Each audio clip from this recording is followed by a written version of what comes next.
Hey everybody, it's John Grauman with the Resident Group here with my summertime market update. Well, the real estate market continues to have some challenges while we remain in this high interest rate environment. It's also summertime, as I mentioned, which tends to be a slower time of year in real estate. Nothing to be concerned about, it's just that as the temperatures heat up, the market generally tends to cool down.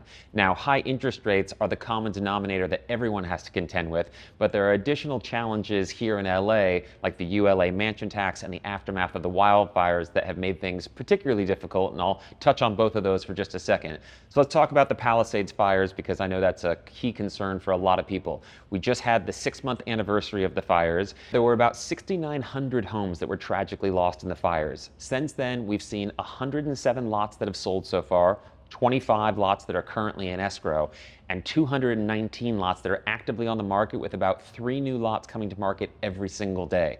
To put that in perspective, we anticipate there could be upwards of 2,000 lots that ultimately come to market over the course of this process, so we've got quite a long way to go there. Now, speaking to the ULA mansion tax for a moment.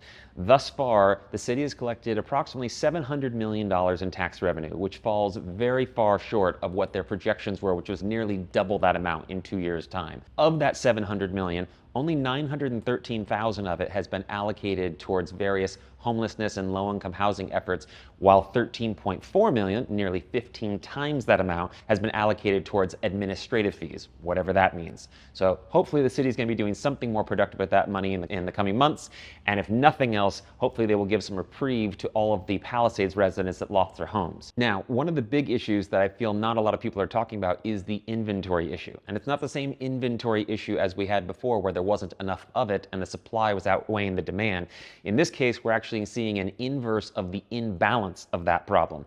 We've had a 50% increase in inventory this year alone, which means that the demand doesn't show up to match that and balance the scale. Ultimately, what we might start to see is some downward pressure on home prices. Now, it's somewhat miraculous that we've been in essentially a 3-year housing recession and have not really seen much adjustment to home values.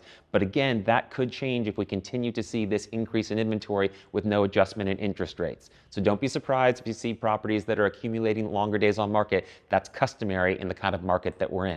Given these uncertain times, who you work with obviously matters. Make sure you have a sound strategist and advisor in your corner that can help you navigate through these treacherous times. If you have any questions or comments, please feel free to leave them below. And as always, I look forward to seeing you soon.